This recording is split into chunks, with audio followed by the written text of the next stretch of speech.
Yo. We back. Yo. And What's this? This is our second episode and we already lost Dot. Oh my God. Just joking.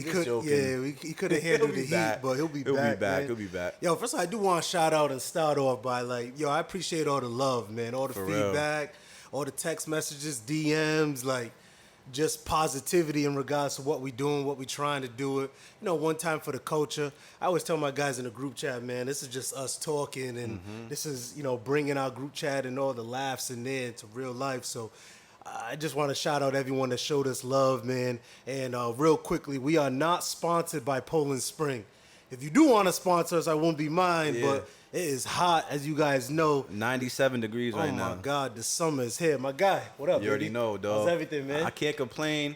3 months out of back surgery, feeling pretty good. Yeah. You know Yo, listen, I have to say congratulations. You know what I'm saying? Oh, word? You're doing big things out here. I You know what I mean? appreciate I ain't that. going to put your business on the street, but just know that we're moving. Yeah. We're taking over Thea. I know some things out there on Thea Street, but... cut it out. All right, yeah. Cut it out. Age appropriate. Age appropriate, Either way, man. man, proud of you, man. Proud Appreciate of what that, we're doing, bro. man. Yo, listen, we was talking offline, and we just got to get right into it, and we Let's just do got to it. keep it real. We had the BET Awards. Yep. First of all, did you watch it? I watched all the highlights on YouTube. Okay, that's Because fair enough. I was watching the game. All right, who was playing that day? What was it, Sunday? Yeah, that was the Hawks. That was the Hawks yeah, and Bucks. Yeah, that series is about to be over, especially if Trae Young can come back. But, first of all, I was watching the BET Awards. First of all, I'll give BET credit. They got terrible shows, terrible production. They don't show music videos like they did before. I used to miss the Cedars World, 106 Hits in from the Park, street. hits from the streets. That was the one. You know what I mean? But when they come to their performances, they go A1. The budget is open. Out of the reruns you watch, which one do you like the best? I thought that Baby and Dirk had a lot of people going in the crowd. I thought that was dope. Facts. Not sure what the Baby was doing. I thought Cardi did a really good job. Yeah. I thought that Meg did a really good job. She performed 19 different times. Man. Sometimes These women are working hard, man. Yeah, sometimes I be thinking, is she doing all this? Like, she got a signed contract. I'm going to win these awards and I'll perform for you. I always be thinking of Well, like usually when you perform, it's like they try to get people to perform who they know are gonna win. Right. All right, that makes You know sense. what I'm saying? That makes sense. You don't want to bring someone in to perform because the artist has to spend the money on the performance, on all the extras. That's facts. Their labels. Yeah. All right, so the big story of the night was Lil Nas X. I know that was your best performance. Hey, man, shout out to Lil Nas X. He's doing his thing, man. Yo, listen, I don't understand the uproar. The guy told us he was gay. He's proud to be gay. I'm happy he's comfortable in his own skin. At the end of the day, I don't know what the big issue is. I don't know if that's not the norm, a man kissing another man. Yeah. Like, what do you think the uproar was in regards to his performance? It's just a lot of homophobia, to be honest. And I hate having to say that. But I do think that, Lil Nas X was 21, 20, 22 maybe. Yeah, he's young. So, his age bracket and the people and, the kids who are teenagers, to them, they're more tolerant of it. Right. You know what I'm saying? Right. I was listening to a podcast with Van Lathan from TMZ. Yep. The black dude, and he said that That's the one that went off on Kanye that Yes, one time. that's I him. love that dude. Okay. he said that he's tolerant, he doesn't care, but he said that even when he sees two men kiss, he said he can't help but physically recoil. But he's a man of age, and he admits, I want to do better. Yeah. But he's a 40-year-old man, so I just think that it's just something that we're not used to. And I get that point, because it's I'm like, and I'm like, wait, why am I even reacting? Who cares? You know what I'm saying? So I definitely get both sides, and I get it. I guess it's not a norm, and I think hip hop culture is the reason why it's really a big thing. Possibly, but I mean, I think that Lil Nas X is the first openly gay rap star. Right? Okay, yeah. And I mean, at some point, it's you go on these YouTube clips and everyone's complaining about it, and it's if you don't like it, don't watch it. Yeah, but it's tough. He's the closing act on the BET Awards. So not that we're forced to watch, but meaning our eyes were drawn to it. At the end of the day, I watched, I seen it, and I'm like, okay, yeah, Big that's, deal. yeah, what's the big deal? But Zeem, I think we're more tolerant, man, because like of the field that we work in. True. You do. You're right about that. You personally do diversity, equity, inclusion Right. training. So it's like Absolutely. whatever. Like, you know what I'm Absolutely. saying? Absolutely. So it's just, to me, I just think that we're getting to the point now where I don't think it's that big of a deal. Hopefully, Right. it continues to not be that big of a deal. Right. Yeah, it's this social media, Yeah. these certain pockets that still on that. All right, who do you got as best dress? Best at the dress, BET Awards? whew, Chloe Bailey. Yeah, she did look good. She's She's a pretty girl, man. Yo, you know who's bad that I always slept on, but didn't really look at like that? Uh-oh. Her is alright, she's a beautiful woman. Yeah, listen, her and what's the other one that was signed to Diddy? Damn, is it Monet? Dawn? No, Oh, Janelle Monáe. Janelle Monáe. Yo, listen, Another one that Janelle used to Mo. wear all these baggy type clothes, and the one time that she is almost like the Brat effect. You know what I Yeah. mean? Once you see them in a little, I'm like, oh, I didn't know she was holding that Yo, and listen. that and lifting this. And Listen, you know what I Janelle mean? Monáe is bad. Yeah, she's stacked. Yo, She's listen, stacked. go Google watch her. the Yeah. go watch the yoga Janelle Monáe Oh, video yeah. by yourself. Don't let Yeah. your girl see you watching it. Yeah, listen, you know me, you could call me whatever, but I'm still with Swahidi, whatever how you say it name. Sweetie. Sweetie? Yes. Sweetie, Sweetie, like yeah. sweetheart. You know, Quavo's ex, you know what I mean? Like, she looked amazing. You see my man Jack Harlow? Yo, He was ready for listen, some jungle fever, boy. He was white ready. White chocolate is ready. He was ready. I know, wasn't it him and Quavo on the same team, though, when they balled up? Yeah. Or, Was it? Or was it Little Baby and Jack Harlow? I just might remember have that been- All yeah, Star. they was all in You know it, what I yeah. mean? But hey, listen, shoot your shot, man. I ain't mad at you. After I watched that episode of her on the Justin LeBoy show, mentality, I could never go for a girl like that. Just the things she was saying, but look wise.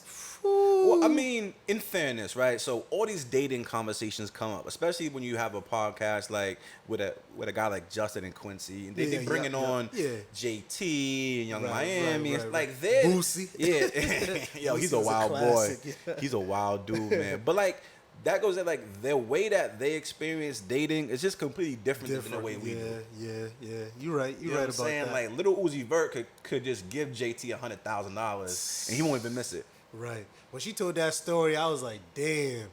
I looked at my girl. I'm just like, man, I just gave her a gas card and a scratch ticket.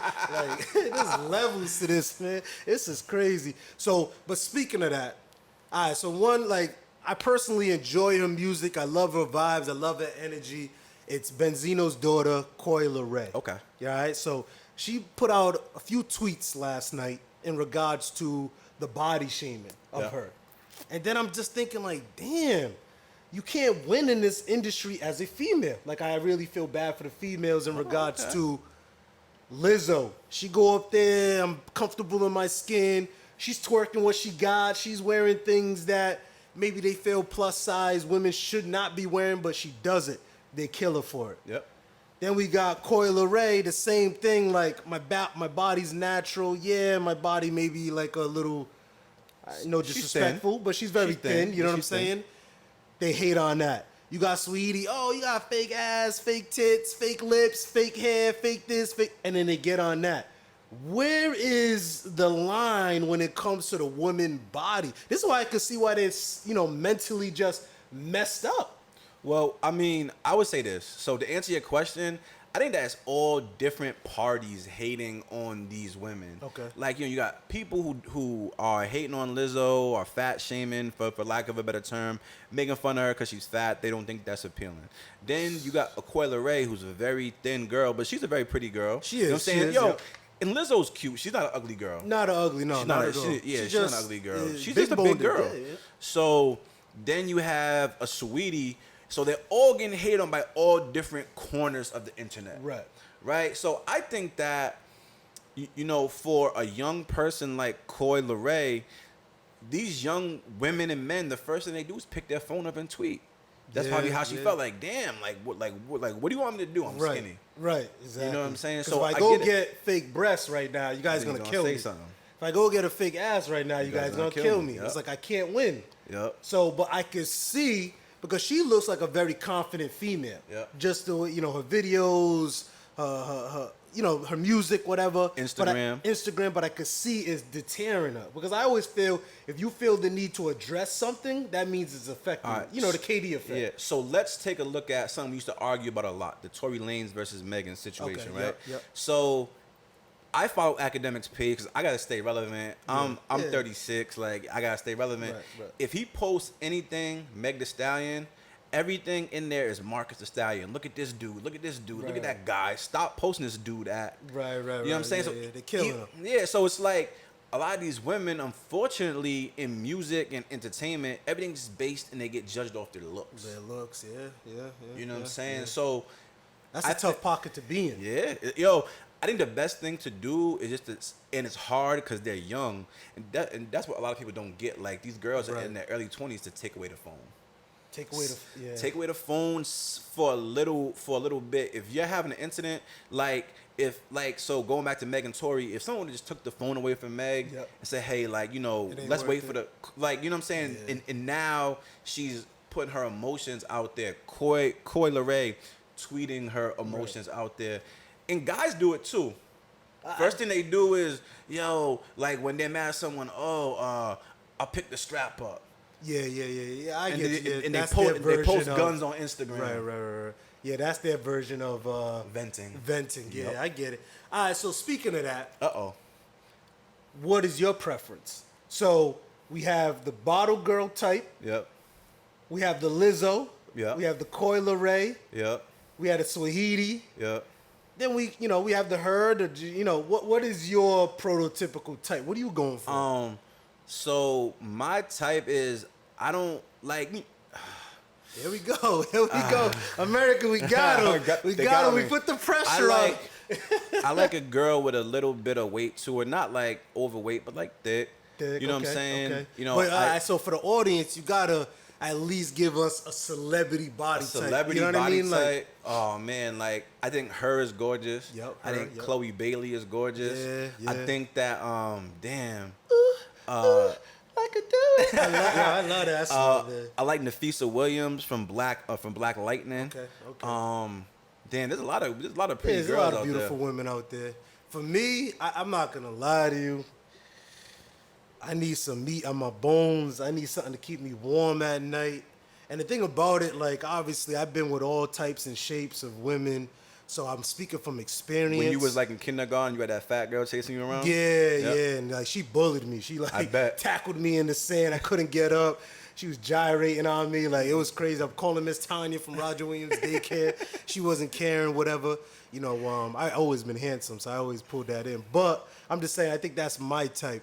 Now, when I say, who do you think are winning out there? Are you in agreement with me that these fake body chicks are the one that's winning out there? Kylie Jenner is the biggest example of it, because so I used to coach basketball, younger kids, and they were in love with her. Yep. She got the age 14 to 25-year-old men on Smash. Yeah. Everybody else is kind of just biting around the apple. Right. She's the ideal look in a lot of these young guys' eyes. I mean, listen, her surgeon's unbelievable.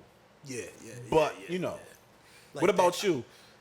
Who do you think who's the prototype woman out there? So we have Kylie Jenner on this side. Yep. Who's on the other side of just a natural John that I just find just hella attractive, that is just not crazy wild body type? Man, that's a good one. I will have to go. Honestly, I know this is out left field, but Doja Cat. Oh yeah, she's nice. Doja Cat last performance, right? She had the all black suit on, and it was just looking correct. Yeah. And I'm just like, oh, I didn't know you was holding that either. She's a very pretty girl. You ever seen that? Yo, she is. Juicy. I ate that lunch. Yeah, so when that performance came on, I went on a Doja Cat video spree. And I'm like, yo, look at all this watermelon and this banana. It was fruit galore. I'm going to the store, I need watermelon. And, that has this little racial innuendos in regards to that. I loved it, though. I love what she did with it. But, like a Doja Cat, you know what I'm saying? Yeah. At the end of the day, I want women to feel comfortable in their own bodies and skin. I just feel that social media, Instagram got them tripping right now. And they see a certain category of women winning, but then what is considered winning? Getting the man with all the money? Getting the likes and the attention? It depends on what you, Dudes beating off to you? Like, what is... Oh, my God. It depends on winning? what you want to do, bro. Like, if you're trying to become an Instagram influencer, you want to capture the eyes and the attention of men to follow you so you can promote and make money. That's my thing right there. So you're basically saying this type of body type is the only one that can do that, aka the only fangirls. I mean, I just think that there's a market. I think that there's a market for for all types of different shades. You know what I'm saying? Like, no, shades you're preferring to skin color. I'm just talking body shapes. Type. There's a market for that too. Oh, I thought you said shades. No. Oh, I'm sorry. I said shades and shapes. My bad. Okay. Yep. So it's a situation where, like, like we got friends that would only want to date a light skin girl. Yeah. We got friends that would only date a white girl. Friends that only date a black dark skinned chick. Yep. Friends that only want a brown skinned chick. Friends that only want a girl with natural like what hair. you like. Yeah. So I think that there's just a market for everyone, and there doesn't have to be a consensus. I think that that's where, like, I think that a lot of, you know what, I don't want to speak for women. Yeah, exactly. We are two guys on the podcast. We are two men, Yeah, but I think that that's where, like, some stuff gets lost in translation. Right. Because, I mean, if everyone runs out and gets the same surgery the same look, then what distinguishes you? Now we're looking at you guys kind of like, not there's anything wrong with getting surgery. If you got the money and you want to do it. Or if that's what makes you happy, do it. You know what I mean? But it kind of swings the pendulum, to quote Doc, the pendulum swings. The pendulum swings back to like, oh, like I want something that's maybe not so voluptuous. Right. You know what I'm saying? I want to be with somebody that maybe doesn't have such a protruding backside. Right. You know what I'm saying? Or surgery on their lips or their face. You know what I'm saying? Not there's anything wrong with it, but the pendulum can swing both ways. And the reason why I'm like hopping on that, because, in our chat, it was crazy in regards to when I thought the tweet was a joke about 28 women in the wheelchair from Atlanta. Oh, yeah. So it's like a real thing. So I don't know if the stimmy check finally hit the account, but are they giving some discounts from DR to surgeries Columbia, are cheaper. Whatever they, where it was coming from. It looked like a nursing home. 28 wheelchairs being carried by women coming from this same particular hospital getting these surgeries. So this is why I'm saying, like, now we're getting to the point where the optics are, if you don't look this certain way, you're not winning. And then I think that for the mental health for women who just want to be natural, you think that's regional though? I think that, like, if you live in like Atlanta or like a LA, New York, in like a bigger city, maybe. Nah, I'm not doing that no more. I'm telling you, these Johns from Arkansas, South Dakota, Nebraska. Nah, I don't think so. Listen, I don't think these the white same women pressure. are enhanced. Oh, not the same pressure. You correct in that regard. Okay, it's not the same. Like, so, like, you know what I'm saying? That. Providence, you know what I'm saying? There are some women that got surgery, cool. But it's not to the point. They look amazing, by the way. They look amazing. Yeah. I just want to preface that. True. They look amazing. I see what you guys are doing in those, bottle VIP sections. What are they doing, Zeem? They're enticing. They're visually enticing. Like, it's hard for a beautiful woman. We have our producer in the back going like this. Yeah, exactly. It's hard for our beautiful women to come to these VIPs. You're trying to appease them. So what do? You're going to max out your card. You're going to get the 100 ones. You're going to make it rain on them. Well, a lot of men are not disciplined, especially when you're high, drunk, in that environment. Little babies talking about whatever. You got the city girls coming on. If you broke, get out the club. Like, so it's an element where the investment is coming back on the return of these females who are getting these enhancements. By the way, I just want to preference. They look amazing, by the way. But that's what I'm saying. Like, it's all about what you want to do. Like, there's women that, like, say like they're like a doctor or like a nurse. There's a whole section of Instagram of like these doctors and nurses that like work out and are fit and trying to like be in that mode and get their followers up. Can I tell you, that irks my soul. It irks my soul. You get your body done and then you try to become a fitness instructor or being like, I'm in the gym 10 times a week, whatever. Like, nah, it's cool, sweetheart. Like, you got it done. keep it up, because I get it. If you're going to pay that Yeah. much, you might as well keep it up. But it just cracks me up when it's just like, they tried to put this illusion out there that, they was in Planet Fitness The or LA Fitness or Edge. the all smart the time. ones get a little nip, get a little tuck, and like, is it real? Is it fake? Yeah. Keep us in You're suspense. You know You're what I mean? right. Now I had to ask you about that because, like I said, the basic thing was Coi Leray. You know what I mean? And I just want And she's a talented woman. talented. Got her man. Presser, right? He's famous in Toronto. Yeah, I'm assuming as a big artist out there. And as long as he loves you, he loves you. But I can see somebody who I view as very self-confident is the backlash or the tweets or the mentions is actually hard. getting to her, and it's hard, man. It's hard being a female artist, and I get it. A lot of pressure on women nowadays. But, And can I say one thing before we go to the next thing? Yeah. That a lot of women don't get the shot, or they don't get invested in, because trying to break and bankroll a female artist, or excuse me, I don't want to say female, a woman artist, is a lot more expensive than a man. Absolutely. Because because they're being judged on their looks, so you have to do all this.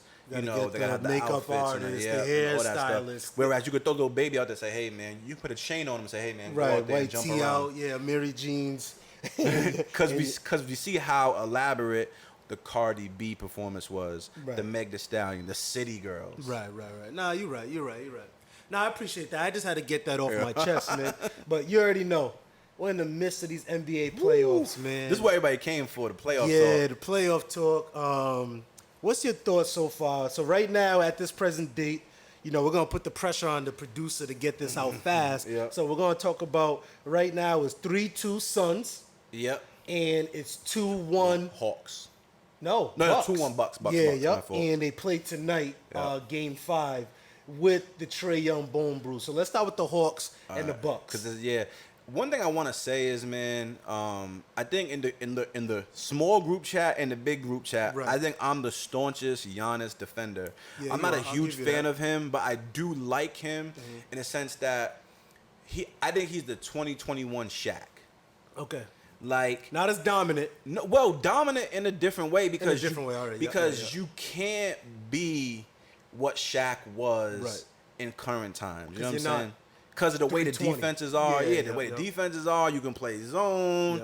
They can play you off the floor as a big man. So I want to give Giannis big credit, because the dude shoots air balls. He makes mistakes. He misses threes. He gets people are like taunting him, counting down. And the dude just keeps going, keeps putting his head down and going. He's only 26. You know why, right? Why? Because he came from struggle. I'm telling you, when you come from struggle, little things like that don't bother you. You remember how the bottom looks like. That's a little group chat, man. Shout out my boy Nems. So how can you explain Tom Brady then? Tom Brady? No, basketball and football. And he got it back in blood. Football and basketball, two different sports. How? Because you're dependent on 11. You don't play defense. It's like a different mentality. Like, God forbid, coaching plays a lot of factor in football. And basketball, as we're seeing with Ty Lue and some other guys like Bud. But like I said, I just look at basketball and football in regards to one player having an impact. I want to make this clear, though. I want to make this clear about the NBA. For those that don't know, having been involved in grassroots basketball, Nike, EYBL, going to Vegas, seeing all the Under Armour teams. Seeing all the Under Armour teams, the Nike teams, all the Three Stripes teams. The NBA is a suburban league. Okay. Look at me. Because the camera, it is a suburban game. The stereotype of like street ball and these guys, like even a kid that comes from struggle, let's say like a Bron. Bron's been held up, coddled, protected, and given money to since he was 13, 14. Right. So you get to these kids quick because it's so obvious how good they're gonna be. Right, but and I don't mean to cut you off. Nah, I know you're on a wavelength right there. I was with you, but my thing is, God forbid it didn't work out. Yep. Where is LeBron James going, and where is Stephen Curry going? He's Lenny Cook. But no, I'm talking about. God forbid. I'm not talking about basketball career. I'm trying to give you a life example. Okay, go ahead. So Lenny Cook, when I was in high school, Lenny Cook was the first big name before LeBron James. Okay, I remember that. And if you watch his documentary, it ended badly. Yeah, it did. It ended bad. So that's what happens. If you ask me what happens. You're missing my point. Yep. God forbid you said LeBron James got coddled, he got pampered, he got whatever the case may be, because they seen at 12, 13 years old, he was going to be the one. Yep. Just by physics, Yep. physical aspect of him. But what I'm trying to tell you, God forbid it didn't work back for him. Yep. Where is LeBron James going in locale and location and financial status with his family situation? Yeah, it's and not God be... forbid it didn't work out for Stephen Curry and the Curry brothers, where he's going to Malibu and mansions or whatever the case may be. Do you understand my premise of struggle in that sense? America, does that make sense? Like, no, why is that? We get all of that. Okay. But what you do. Yep. And now I'm glad we're having a conversation. I'm glad we're having a conversation. Because what you do is try to equate it to basketball. So hold on, listen, right? Yep. The family you love, the Chino Hill mob, they don't come Triple from B's with letting everyone know we're talking about the Ball family. Yep. Yo, and so they don't come from struggle. Okay. Like Steph Curry's, the Curry brothers don't come from struggle. Okay. Andrew Wiggins don't come from struggle. Trae Young don't come from struggle. Right. All these dudes do not come from struggle. So I think that in a basketball, like, I get it. Like, it's a beautiful story to look at Giannis, and the dude was selling trinkets, even though sometimes that gets on my nerves that they play into that, and I don't like that. What when they do about it to they share the shoes? Yeah, like, I'm like, yo, the dude that holes in his shoes. Like, I don't want to hear that. Right. Like, I mean, I'm happy that it happened, and we want to hear it amongst our community, but when that goes out to the larger community, I don't want to hear it. But, like, look at a dude like Trae Young. Trae Young's the toughest guy on the Hawks. He's tough and he's mean. Okay. Like, yo, they're chanting F But Trae you're Young. going away from it's the basketball. No, but but what I'm saying is that you try to equate it to basketball. And what I'm saying to you is that, yes, like, maybe some kind of struggle, maybe gives you some kind of psychological edge. I don't know. The most serial killer players that we've ever seen, Kobe and Jordan, both don't come from struggle. You know what I'm saying? Especially Kobe being rich. So what I'm saying is, like, I get it. It's dope to hear from a life standpoint. Right. But basketball-wise, what I'm telling you is that... I get your premise in regards to... And, like, Dot was saying it, Nems, Dot... Shout out to Nems, man. Yo, he's a Buffalo. He be wild. He be wild. But, once again, what I'm trying to say is it's a different comfort zone if I'm in the gym knowing that I can go home to a meal, knowing I'm going home safely, whatever the case may be. And I know I'm exaggerating. Yeah. I'm not saying like these guys are going to the trenches. I don't want to. Some of them do. Some of them do. LeBron, Wade, right. Yeah. But what I'm trying to tell you is it's an easier mentality to focus on your craft when all your parents have the means and the resources to be like, you know what? Just focus on basketball, focus on school, daddy and mom, nucleus family, we're going to focus on this. Versus the kid that, like, damn, like, how am I going to get home? I hope, the D-boys, the coach can give me a ride. Oh, I got to take this bus. Yeah. Like, it's just a different mentality. And the reason why I speak on it even more so, obviously I was never talented on that level. But going to St. Ray's versus going to Hope High School was two different, perspectives in regards to how I viewed the game. You know what I mean? And I'm going to say this. See how they got Jeff Xavier in there, age 13, 14, got him in that environment. Right, you're right. Like, that was a great example. Yeah, and you know where he came from. Yeah. Yo, I went to Boys and Girls Club with Jeff. Great kid, Great But listen, man, I'm telling you, the NBA is a suburban game, and all the guys you like that are coming in the league right now are either suburban or rich. The only dude that really came in that's like the old style is like an Anthony Edwards. Anthony Edwards, I love that story. He's tough. I love that story. AKA want to turn a rapper now. He better not. He better not. Let me ask you this question, right? Yeah. So you're a Kawhi fan. Kawhi fan, yep, thank you. And the Clippers right now are looking like they could win this series without him. Although they did say him and Zubac is a game time decision, but I don't know if that was a glitch. For game 6? Yeah. I don't see it. I don't sprained MCL with Zubac. Yeah. And honestly, I hope he takes his time because they played amazing without him yesterday. Just spacing wise, I thought Marcus Morris had more space on the block with Booker, which he abused Booker. We'll get to Booker in a second. Okay. I got a lot of thoughts on Booker. Unload on him. But Yeah, I'm a Kawhi Leonard fan, not a Clippers fan, but I know if the Clippers win, Kawhi Leonard gets a ring too. You know what I mean? So that's my biggest thing in regards to that. And people know that the Clippers was driven on Kawhi Leonard's success and putting him there. I'll say this: the Clippers right now should be up 3-2. Now you have to take the good and the bad with Paul George. His style of play is high difficulty, but when he's on, it looks like beautiful basketball. Yep. When he's off, it gets frustrating. Like, yo, come on, you're 6'8", 6'9". Like, you know, Mikal Bridges can't stop you. Crowder can't slide with you. Just take your time. And so it looks like sometimes he's pressing. But I got to give him a lot of credit. He went from mental health issues in the bubble. He went to a lot of criticism, pandemic piece, so on and so forth. And he came out and had an amazing game yesterday.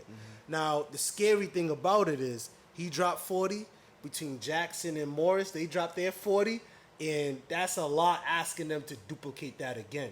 But all the pressure's still on the Suns to close us out. You know, all the NBA experts say it's the hardest. What does it say about CP3? CP3, in my opinion, last night was the first time I was like, you know what? Dot and Josh might be right. Yeah, a 6'2" and under player can be successful in the league. Yeah. But you need extraordinary talent like Isaiah Thomas and Allen Iverson to get him over the hump. And what CP3 was showing me last night was he was trying to be the man. He was trying to take over. He just could not do it. Yeah. I mean, so I'll say two things real quick about CP3. Me and Dot have been saying it, and it's me being a guy that, you know, loves to go back and look at the history. Isaiah Thomas is the only small guard to ever lead his team to a championship. Right. In the modern era of basketball. Right. Absolutely. Steph, even though he's a smaller guard, he's still 6'3". 6'4", yeah. And the thing that separates him is that crazy range. Right. So having that range allows you to play a little bit bigger because you can take shots from further. Facts. But yeah, man, if you look at the history of the NBA, it's either been a big man that's dominating or a wing. Yeah. You know what I'm saying? So, yeah, and he's also 30, 36, but that's no excuse because you got to give one game. You know, you got to give them one game to say, like, yo, I'm not letting us lose. And to me, I think CP3 is at his best when he's distributing. Yesterday, he tried to be scorer CP3, and it just wasn't. Well, I was happy he was trying to go that route. Well, what did you notice? Booker was being guarded by Beverly a little bit, but they put Beverly on Chris Paul. Yeah, because you could tell his mentality was, all right, I can't distribute right now because everyone's playing home and they can switch everything. Yep. So now let me try to be a scorer, and he just couldn't get it done. Yep. So I don't know if that was Cliff Paul or Chris Paul, State Farm, but either way, I was happy. I want to shoot. Hold on, wait. Yeah. I want to, before we move forward with Booker, Yep. I want to shoot PG-13 a little bail. All right. So you know that I'm a big fan of his. I hate the Clippers. I want them to lose every game they ever play. But I got to shoot PG-13 some bail. So when he was on Indiana, he was taking off. Like, he was much more athletic. Right. I think that the fact that he got to the level he's at now, Yep. when we thought he was going to be like a top 3, top 5 Right, player in the league, right. but he broke his leg badly. Yeah, he did. So I don't think he can get to the basket as much. I do think he should try to get there more. Right. Because he's more effective. Yeah, he's not a leaper like that. And he's yeah. 6'9", though. Right, You're that's right. what I'm saying. But it's hard when you lost some of your explosiveness. Yeah, it's true. But I think, because you're right about the leg injury, and then he came back that one year at Indiana before midseason he got traded to OKC. But his second year in OKC, when he was number 2 or number 3 in the MVP voting, he had a double shoulder surgery. Right, and is where that narrative came back Yes. again. People remember where he, pushing the Game 7 with the Miami Heat, their big 3. Yep. Then on top of that, what makes it even worse is the Clippers emptied the clip to get him. Yep. So now you give up all these draft picks, all these assets. Yep. You see, what's it, SGA, Yep. Shai Gilgeous, Gallinari, whatever the case may be. You gave up. So regardless, you have to perform. Yep. So That's a yeah, fact. I love the fact that you give him that olive branch, but still, I need him to perform, and hopefully he can do so. You know what I mean? I was disappointed because I really like Jeff Van Gundy. I think, we have our jokes about Mark Jackson and whether he's going to ever get a coaching job or not. Yeah. But I think that they were really riding the dude yesterday. I'm like, what? Like Marcus Morris, Reggie Jackson, and someone else had it going for the Clippers. Terrence Mann, no, Boogie Cousins. Yeah, had it going for the Clippers, all in double digits in the first half. Yep. So Paul George, as a veteran, as a smart player, you're like, all right, let me fall back. Then in the second half, when they got off to a slower start, he said, all right, let me turn it up. Right.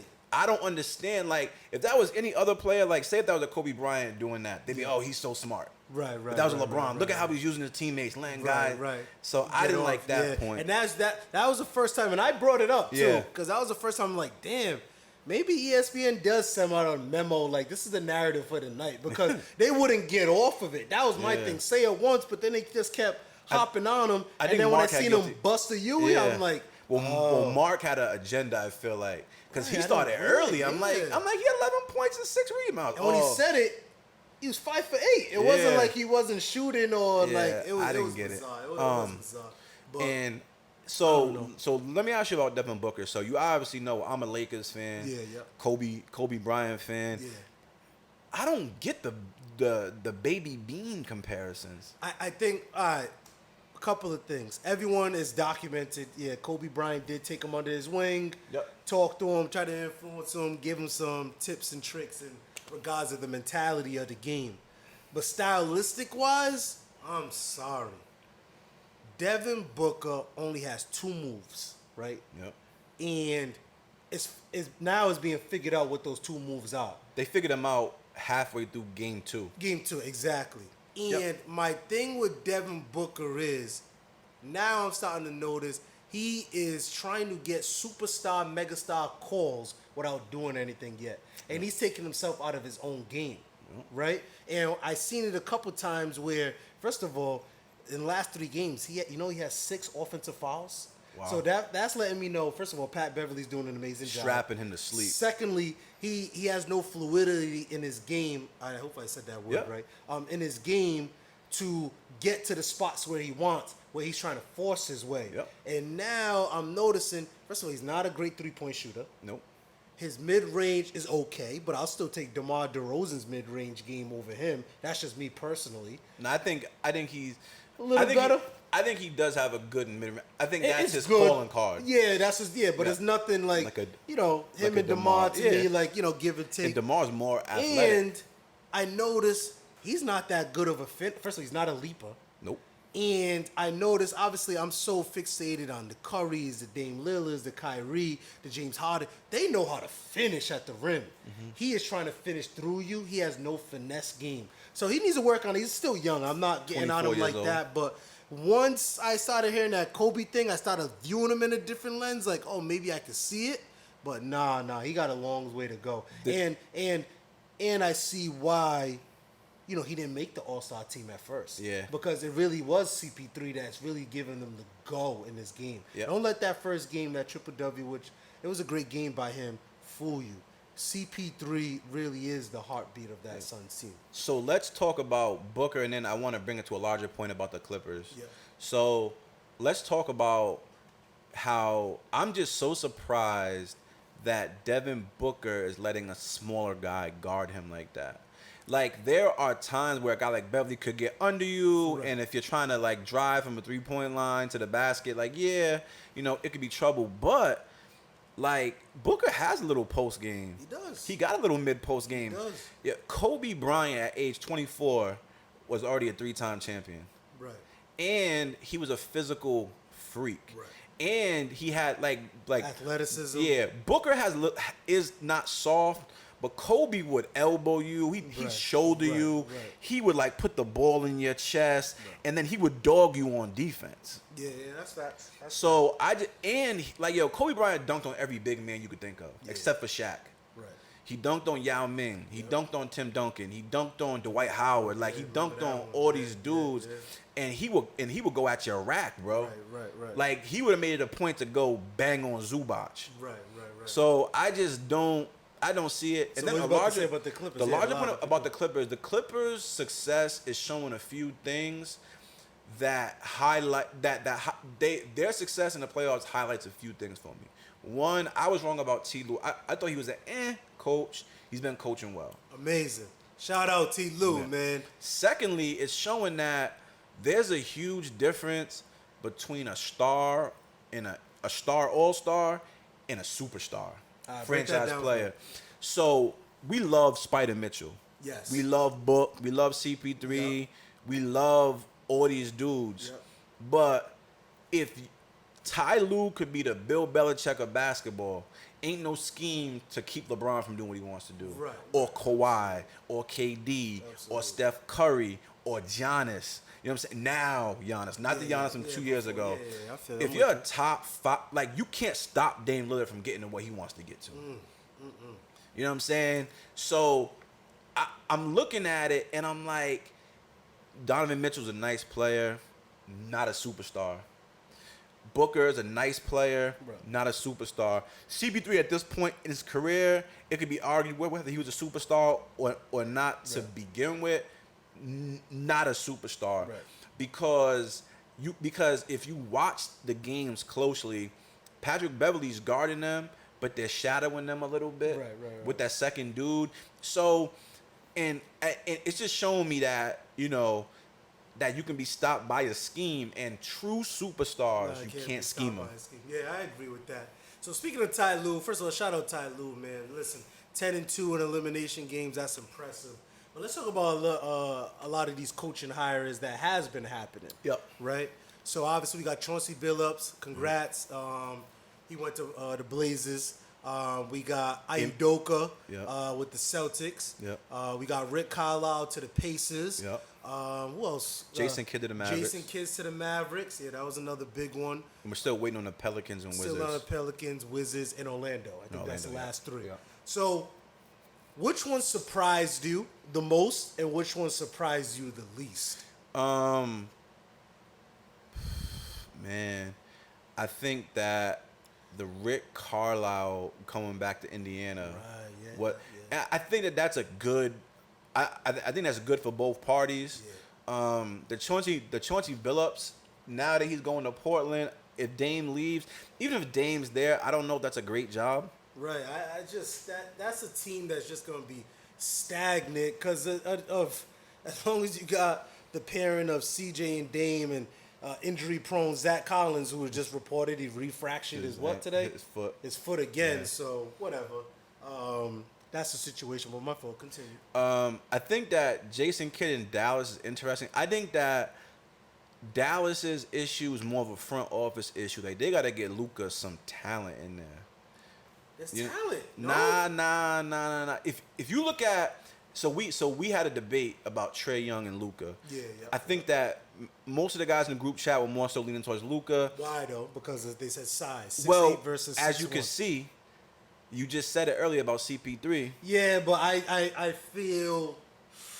How can I say it? Do you think Atlanta gets out the first round as a 5 seed in the West? No, I don't want to do that. But no, because now you're going I could. So I you could think see that. so you think that they would beat the Clippers with Kawhi this year? Because Kawhi was the 4 seed.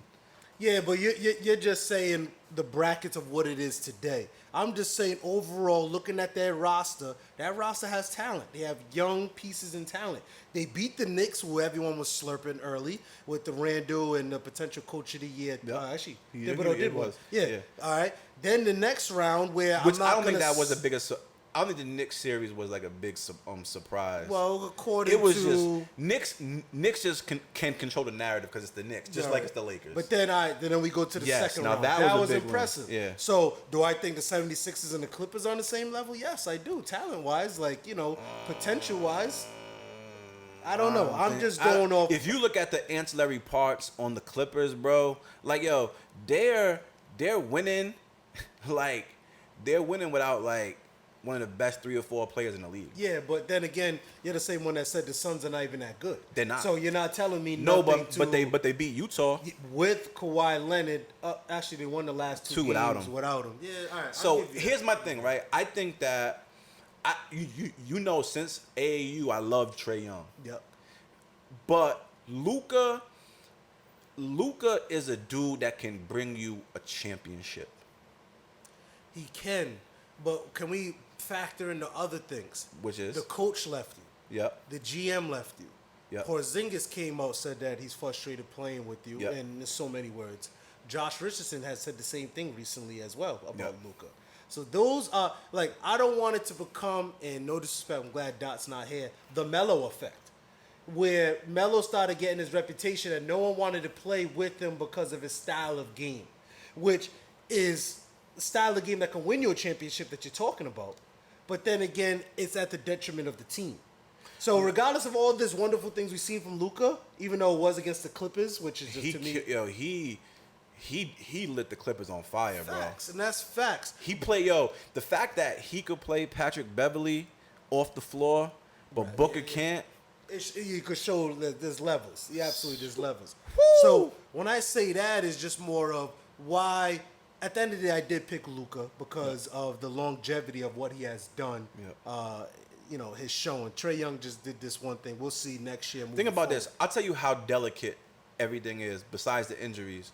Look at Game 7, right? So Game 7, which Game 7? Of the Philly Hawks series. Okay, Ben Simmons said, yo, I miss taking this dude. And for like 95% of the game, he held him in check. Who was the person that brought them home in Game 7? It was Kevin Huerter, right? The Red Mamba. Yeah, so not to say that Trae Young wasn't excellent all series, because he was. Not to say he wasn't ahead of Snake, because he was. But sometime, like in the Game 7 that the Clippers and Dallas played, or even the Game 6, Luka had like in the high 30s. He was efficient. He was doing everything. But as soon as he sits down, they would like either lose the lead or the deficit. Right. His plus minus was crazy. Like could somebody else could have a game where you could bring them home? Like Trae Young, and this is not a slight because this happens like in playoffs in the finals, where sometimes in a Game 7, sometimes a guy bring you home. Right. And you're not the star. Like look what Ron Artest did for Kobe in Game 7. Right. Chris Middleton did for Giannis the other night. Yeah. No, it happens. And I get that, press. So my biggest coaching surprise is Udoka for the Celtics. Why? I think it's a couple of things. I think one is they are trying to the token black guy. You know, we had all these people say Boston is racist culture, our fans are racist.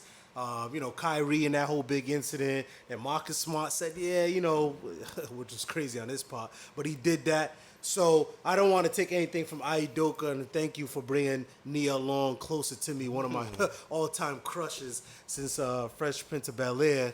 But I just feel like that, but he's definitely capable of.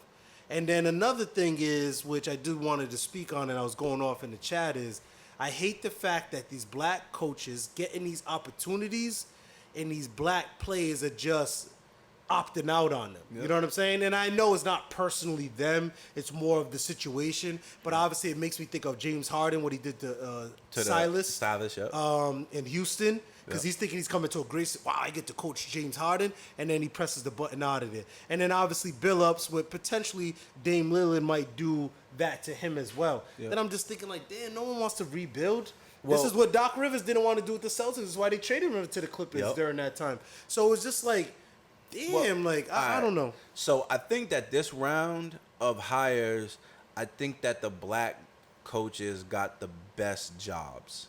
I agree. Yep. So, but that's not usually what happens. I think that it's just, it goes to show that, we speak about racial solidarity all the time. Right. But does that really exist? James Harden's like, I don't care if you black, I'm doing what's best for me in my career and what I want to do. Right. And I think which is understandable. Yeah. No, it is. And then we've had this conversation in the group chat, and sometimes, and I don't know what it is, but I feel like sometimes as black people, as black players, like we respond better to white coaches because of how we've been conditioned to think. Damn, like the master syndrome? Master syndrome, or just like a white guy is supposed to be in charge. A white person is supposed to be in charge. Yeah. Like that's a huge problem right then and there. Yeah. I think you raise a good point. Like I like where you're going with that. I never thought about it like that, but continue. And then if you look at it, it more so happens in college sports. Yeah. Whereas these black dudes will go lay it on the line for like a Rick Pitino. Right. but then, we never want to hire a black coach. Right. You know what I'm saying? Or they don't want to go do the same thing for John Chaney. So Rick Pitino's getting you up at 5 a.m., 6 a.m. to go run until you throw up. Right. And John Chaney's doing the same thing, but you don't want to go play for John Chaney. That's crazy. I'm really, like, while you're talking, I'm really trying to reflect, like, that really might be a thing. Might be. Bro, a black coach hasn't, seeing, Juwan Howard's success was so dope this year. Right. I give you that. You know what I'm saying? I remember growing up, you know what I'm saying, when I was 9 or 10 years old, seeing the University of Arkansas Razorbacks had a black coach. Right. A strong black coach, Nolan Richardson. So, damn, do you think that's what's happening in the NFL? I think it happens. I think it permeates from grassroots up to the pros. Right. That's good. Listen. I can't lie. You woke me up with that little, enlightened me in regards to that, because that's a great point. Because I'm thinking, this is why Deion Sanders is so HBCU, and come with the black coach. I'll show you how to be a man. I'll show you how to do this. Where you have these white coaches, especially I'm talking college football, the Nick Sabans of the world. Who's the dude from Oklahoma State with the mullet? Mike Gundy. Mike Gundy, who just got killed. I'm a man. I'm with 40. Yeah, exactly. Come at me and all this stuff like that. So it could have some truth behind that, but and the thing is, something doesn't have to be racist, right? To be racial. Yeah. That's a great And can we dive into the Phil Jackson, Scottie Pippen fiasco? Can we dive into that? Yeah, we could definitely dive into that. I'll say this. I'm on Scottie Pippen's side of this. Okay, talk to me why. And it started with The Last Dance. Michael Jordan came out with a documentary to talk about himself. And he put, I want to say that was a whole episode. It was part 3 or part 4 or whatever of that series. A lot of Scottie Pippen. The Last Dance, of a lot of Scottie Pippen in this term. Why are you talking about my family, my struggle, my contract? What happened to me in the game that you wasn't even there when you quit on us to go pursue your baseball career after the passing of your father? Which, that's, you could do whatever you're Michael Jordan during that time. So he's taking his shot back, and he's selling a book. Now, and bourbon. Yeah, and bourbon as well. So I will say that incident with Tony Kukoc was not racist. But Phil Jackson over the years has shown signs of racist Can I read something? Yeah, go ahead. So, and while you're searching that, you know what I mean? I got it up. Oh, got it up. So this is a Phil Jackson quote from his book, The Maverick, that he wrote in 1976. Okay. White players are more often willing to run patterns and to work collectively. Yep. Because of the predominance of blacks in pro basketball, the sport is rapidly disintegrating into a one-on-one sport. There are only 5 or 6 NBA teams who play with more than a superficial degree of team unity. Yep. Black kids growing up want to be the superstar of their neighborhood. They want to be the toughest kid on the block, the richest, or once they get to the playground, the best one-on-one basketball player. Yep. White kids, on the other hand, usually are raised in a more homogeneous environment, which provides other outlets for personal expression. They're also constantly being taught that the principle of subordinating their own personal glory for the good of the group. See what I'm saying? See, that right there, that doesn't make him a racist. But that was very racial. Woof. When he made that comment about LeBron James and the whole posse thing. Yep. I ain't saying you're a racist, but that was very racial. He got on AI with the tattoos, and the tattoos and the whole dress code thing, and he made his comments. Yeah, he made a comment about gear. rap music, and so he's shown over the years a lot of racial things, but I can't say Tony Kukoc shooting that last shot. That wasn't a racist thing, but I like what Scotty's doing. Speak your mind, King. So everyone else can talk about you and slight you and say you're robbing and 6 rings because of no. Speak your mind. I'll say this about Scottie Pippen. I support him when he says that Phil Jackson's racist. Okay. Because I think that a lot of times racist doesn't mean that you are a KKK member and you're waving a Confederate flag, or you hate somebody. It just means that you're making decisions and you have an attitude of like antipathy towards these black players, and you're in a position of power because you're the coach, which at that time was more powerful than the coaches are now. Facts. And he already had 3 championships in tow. Right.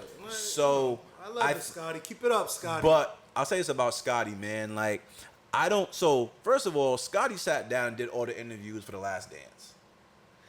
Prior to knowing what the premise of the thing, like I don't remember him aligning. Bro. Okay, good. Bro, he did all the interviews. All this stuff is common knowledge for people of a certain age. Right. What hurt him was that a whole generation got reintroduced to some of his highlights and some of his lowlights. Jordan said out of his own mouth, I couldn't have done it without Scotty. Out of his own mouth during the documentary. That's true, but the documentary in some places didn't shine that or emphasize that in a positive light for Scotty. And to me, like I don't know, to me that just was not fair. And my last thing on this whole Scotty thing is it's a simple fact that he's in a place where he just feel like his whole career is being discredited. So to those same people that Jordan tapped into with The Last Dance, he's trying to put his narrative on it, and that's okay. And like you said, he sat there for all the interviews. How many artists we know did an interview and it says, oh, that magazine or that spun it or took this out or took me out of context or X, Y, and Z. That's what that Last Dance did to Scotty. I don't think they took anything out of context. I think that they just didn't like it was a documentary about Michael Jordan to make him look the best. Like when you're in control of a documentary, that's that's what my guy be control of his book. But like this goes deeper. So I think Scottie Pippen was a lot better than people remember. Right. That's the biggest thing. Jordan obviously is Jordan. Yep. Like he is like the alpha in the you know what I'm saying, of that group, of that whole era. But Scottie Pippen was a great player in his own right. He was. And this is what, and these are things that we talk about, like when we talk about like the older players and comparing them to the guys now. And you look back, so let's say we could take Team X, right? And we'll look back on, the Chris Bosh Miami Heat experience 20 years from now. He won't be remembered in a positive light at all. Why?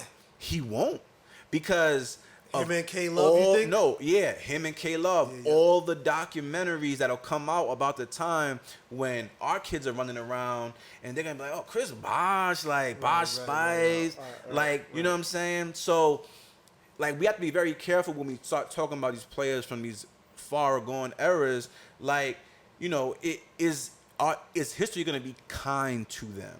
I don't know. We gotta wait and see. But listen, Scotty, keep doing your thing, man. Like I said, I know you're on your little media run. You're doing too much and I think you have the right to speak your mind, speak your truth. Because at the end of the day, you're gonna have an opinion. I'm gonna have an opinion. But this is from his perspective. Yeah. And I like that he's staying 10 toes down on it. And I don't think he's saying anything shock value wise. You said the thing about Jordan that Jordan just said that because there was he said to Steve Kerr, like, "Hey man, I might come to you because they're gonna double me." He said that Jordan was just doing that just for the camera. So I'm saying to myself, like, okay, I can go with you on the Phil Jackson racist thing because there's a lot of evidence. But I don't think Phil Jackson was drawn up the play for Kukoc because he's white. Right, and I don't think that Michael Jordan was like, and Michael Jordan was like, "Hey, I'm gonna just do this for the cameras because like it's game one in the NBA Finals." All I know is Scottie Pippen is one mentally tough mother effer because he should be worried about future. Between his wife and all her transgressions and carrying in his name and still just muttering out, and then now this.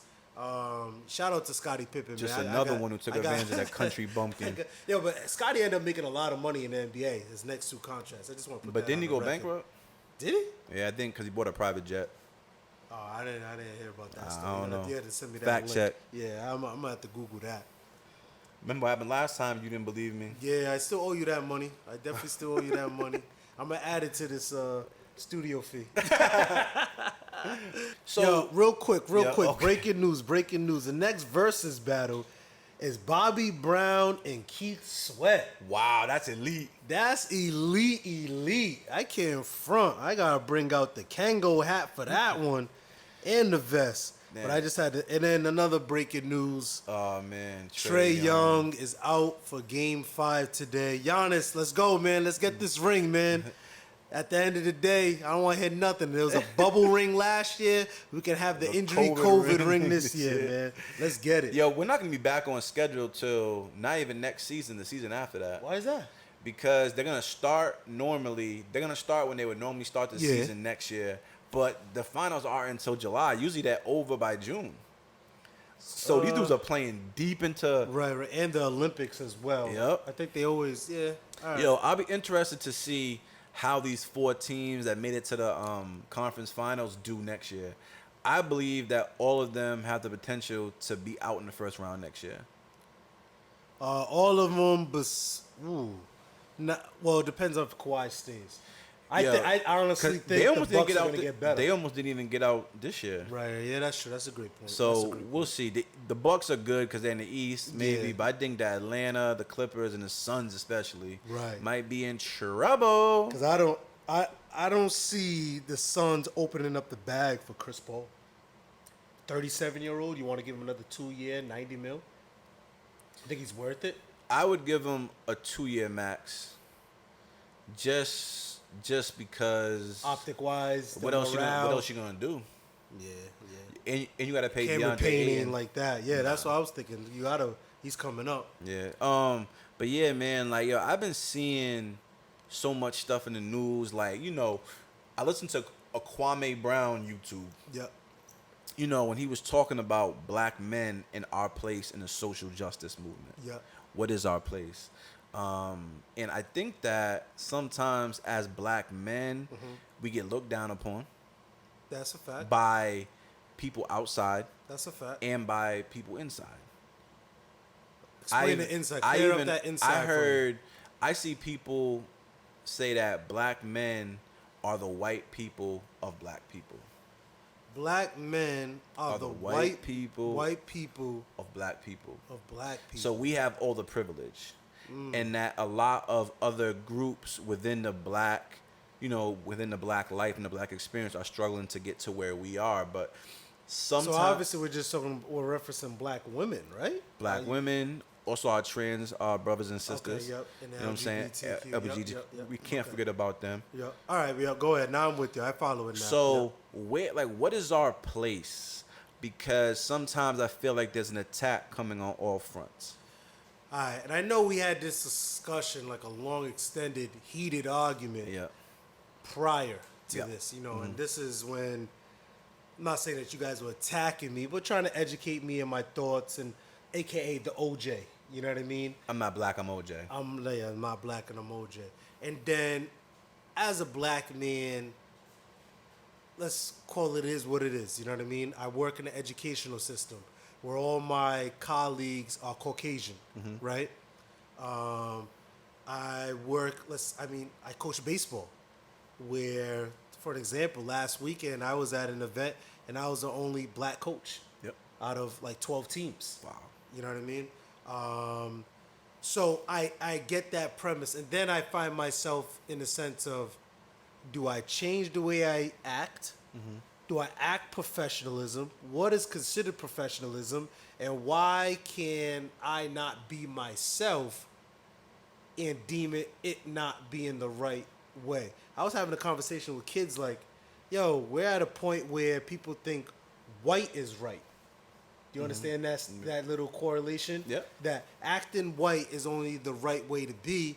And over the last couple of years, I've been making it a point to be myself, but a professional at the same time.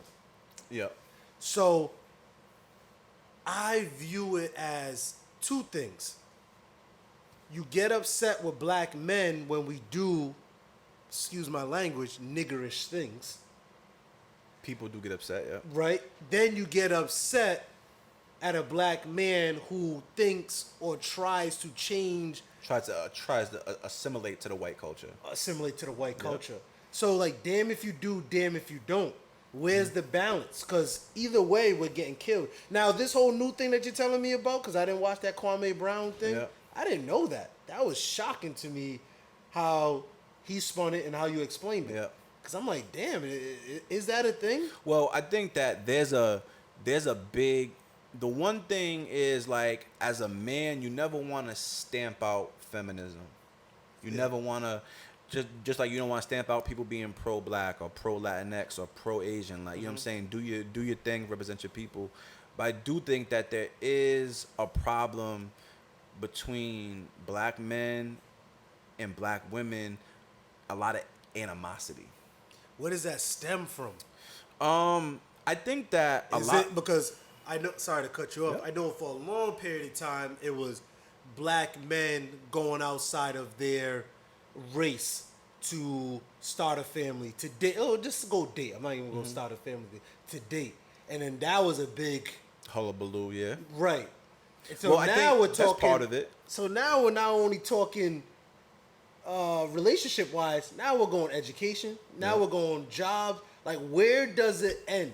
It seems like as a black man, we're always getting criticized in every turn that we turn to. And obviously, I'm very passionate. If you didn't see, I'm a black man. So that's why I'm trying to get to the crux of what is going on. I think that, you know, it's funny. I was watching a documentary, and actually, like 88 to 90% of black women who are married to a black man. And that's great. And I love to hear that. Yeah. So I mean, it's not, you know, you see a couple of examples and they get highlighted. Right. You know what I'm saying? And so I think that part of it is it's like we're almost fighting for, it's like we're fighting for the table scraps. The black man, the black woman, because so I work in education, you work in education. Yep. So I'll go to a conference and see a handful of men of color.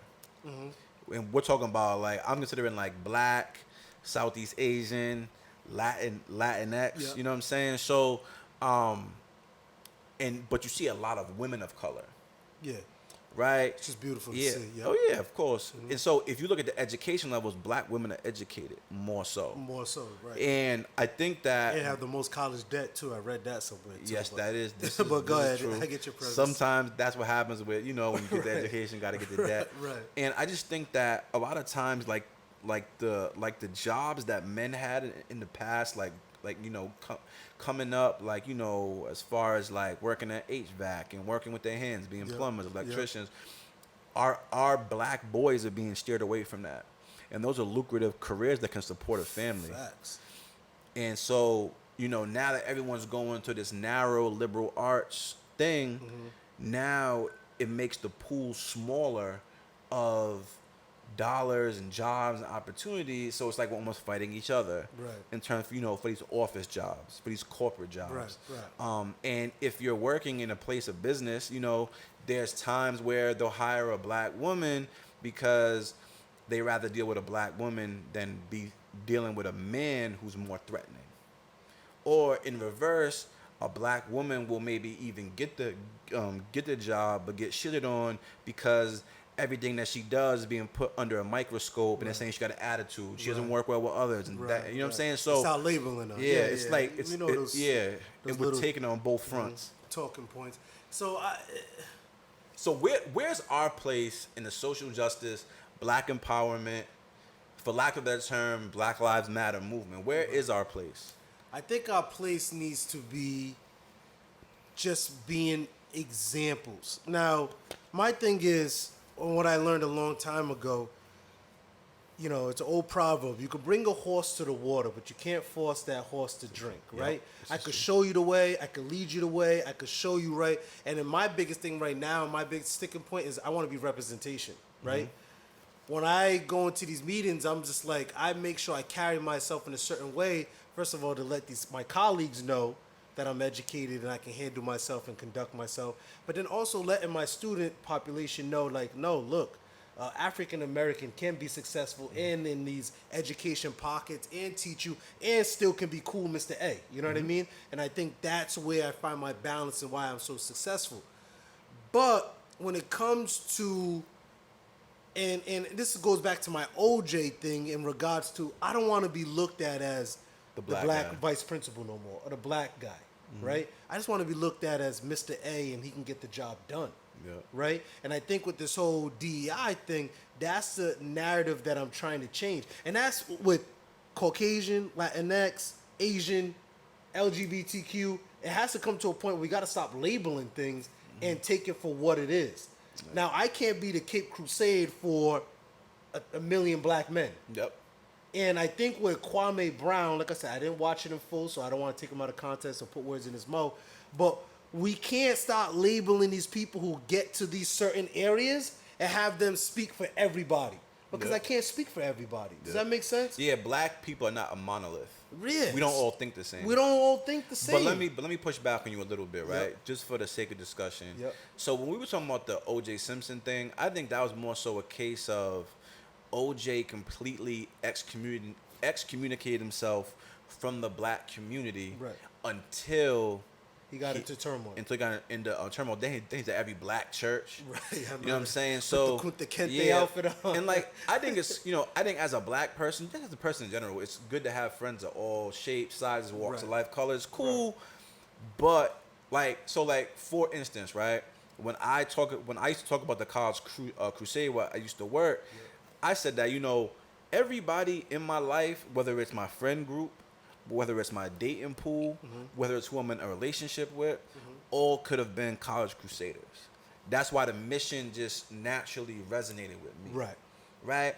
So these are lived experiences that we have as people of color, as men of color, that are unique. Like, we're not people coming from outside trying to dictate what we're doing. But your upbringing allowed you to be around that diverse surroundings, right? To keep it a buck with you, and I know we joke about this all the time in the chat, I grew up around some niggas.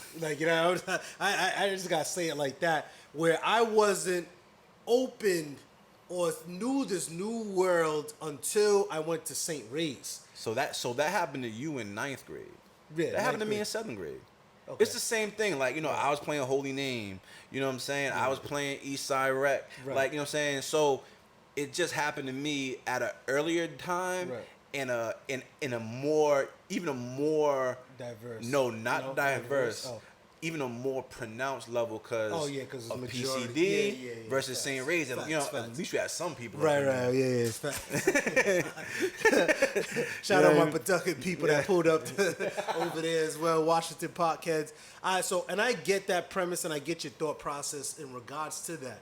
But my thing was what ended up happening, and I'm bringing it back to the black man looking like white. When I went to St. Ray's, that's when I felt that people in my hood started turning their backs on me. And I'm not going to say they was jealous or envious, but they felt that I was acting maybe too white or different than what I was 3 weeks ago before going into football camp. Does that make sense what I'm trying to say? Yeah, no, I completely get you, and that does happen. But I'll say this, that right there is the biggest is like the biggest issue.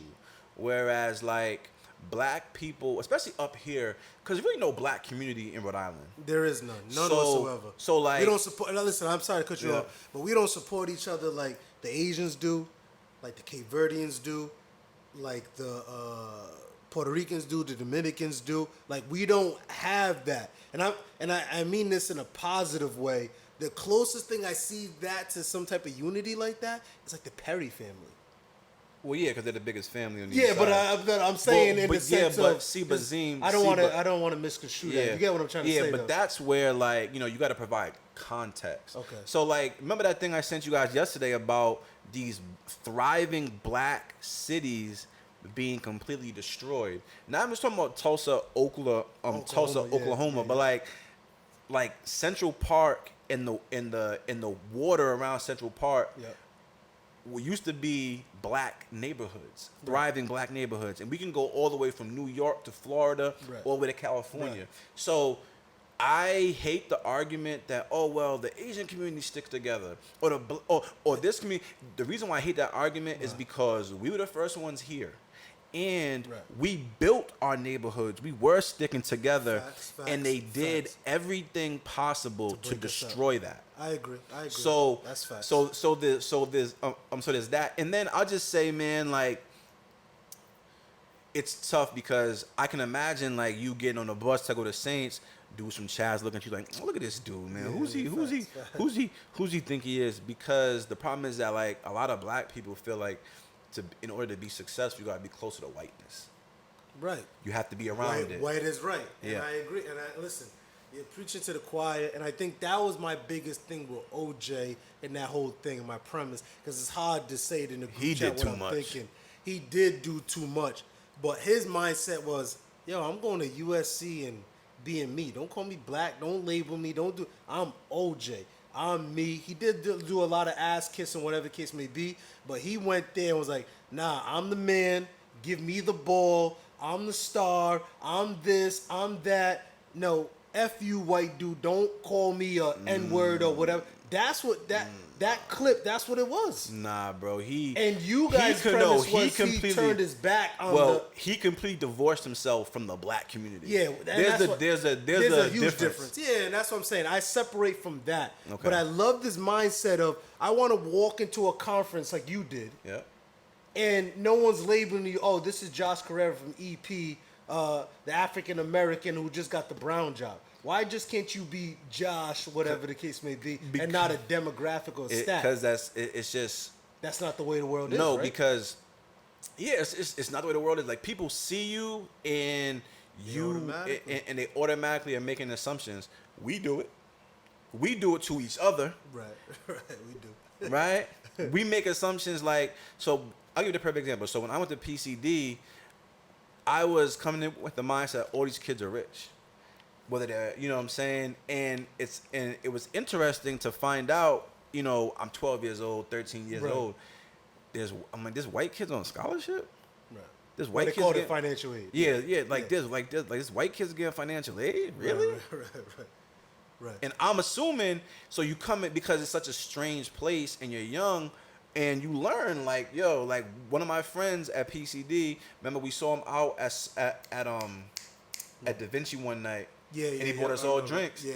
He was a rich kid living in Tiverton with a big mansion. Right. And I'm like, dang, like black people living like this? Right. So, you know, let's have some final thoughts. Yeah. I think in the black movement, man, like as men, we have to be men. Right. And, you know, I think that sometimes dudes be going, I'm an alpha, I'm this, I'm that, I'm a leader. Like, yo, sometimes, man, your actions, if you do the right thing, right. if you say the right things, right. if you're inclusive, right. but firm and strong, right. that's great. That is. And I think my final thoughts on this, and this is why I'm like so passionate about it, because like I know it's all jokes, but I know there's underlining like whatever. It's just like when I get into these rooms and I get into these places, I'm doing it to show that, first of all, representation, but at the same time, like I could sit and provide anywhere. Mm-hmm. So when I moved to Somerset, which is 96%. Somerset softy, let's you know get what I mean? it. Let's when get I it. moved to Somerset and I do my education, you know, my research in regards to what redlining is and how they don't want us into this community, where I cut my grass and be like, hey, you know what I mean? To let them know, like, no, we can be in these places and we got to start changing that mentality.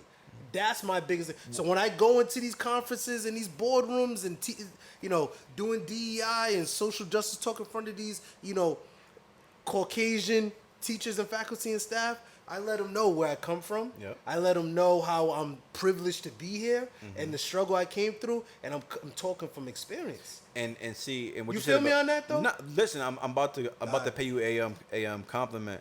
This is why, like, we joke around a lot with a lot of different groups of people, but this is why, like, people, like, they make a joke. Oh, Principal Zeem, Principal Zeem, and the people from your community are saying that, and it's their way.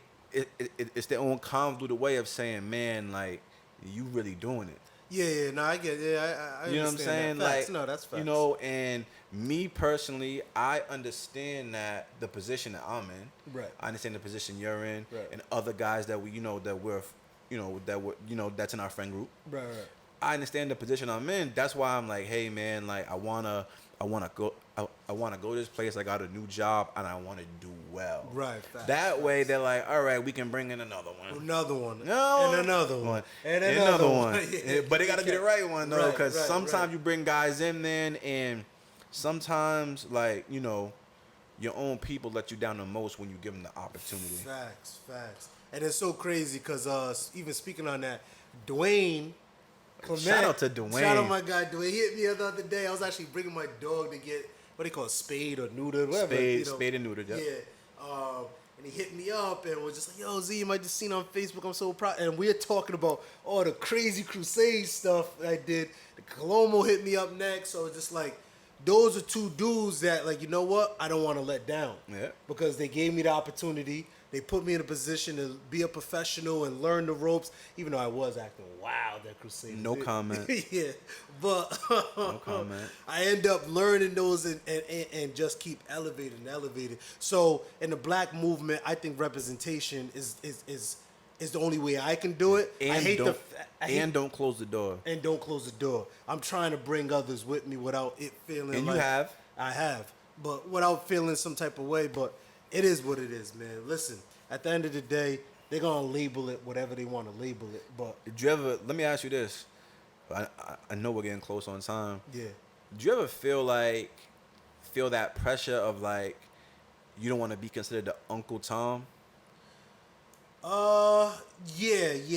And then I think that made me go out of character in certain jobs where I know right and wrong or what I should be doing and not doing, but I'm trying to prove a point to show that I'm not this. Mm-hmm. So I act out, and then it got me fired from a couple of jobs. Like, so, I get that premise, but at the end of the day, like, you gotta do what you need to do and set an example. And at the end of the day, like, I want to change that white is right. I can't even think of a word to ask. Well, yo, black, I think, but whatever. I think that's like a Northeast thing, because I feel like in a lot of other cities, man, like, there's like a thriving black community. Facts. And DC, yeah, and they don't want to be Atlanta. like they don't want to be nothing like white people. They Right. have their own. I mean, listen, I'm half white. Like, this is not a shout out white people. Like, you know what I'm saying? Do your thing. Like, you know what I'm saying? This is just more about black people. Black people and our mentality and, you know, things of that moving forward. And at the end of the day, let's all get this money. Let's all get this paper. Let's all provide for our, you know, let's all provide for our families. Yeah. And I respect every hustle. Every hustle that's not going to get you jammed up, that you can't provide for your family or be there for your family. 'Cause at the end of the day, a dollar's a dollar. Being there, time, like, that's real valuable stuff, and that's what I just been trying to progress throughout, you know, my maceration process. You know what I'm saying? Yeah. And I think that's what we've been doing, man. And this is why I love this podcast. This is why I love. Yeah, I wish Shawn was here for this. I wish Shawn was there, because he could speak on it we'll too. Continue this conversation. Yeah, this will be an ongoing conversation. Because I love it all. When no cap, when I look down my Instagram, when I see people like Go DJ doing his thing with his business, when I see Wale doing Yellow Cup, when I see Sabrina and Jay with the whole day trill, when I see, you know, even my boy Ray Allen, all his events, like, these is dope things that people that we rub elbows with, engineers that you don't even know what their day job is. You just see the glitz and glamours and the funds, but what these people do to put a production on like that, you don't even understand. This is why, like, at the end of the day, it looks cool on Instagram, but you got to start tipping your hat off to a lot of these people that we see. You know what I mean? That's a fact. And I love every hustle. The club promoters, the bottle girls, shout out my man Boogie, his crazy hustle with making flyers for everything that you see on the gram. Like, these are little things. Shawn Medina and his boat parties. DJ, I didn't buy my tickets. We're going to talk offline about this boat party this Saturday. Make sure you're there. I think it's sold out, but, we'll try to plug that in as well, man. But my guy. You already know. Until next time. Next one, man. Holla at us.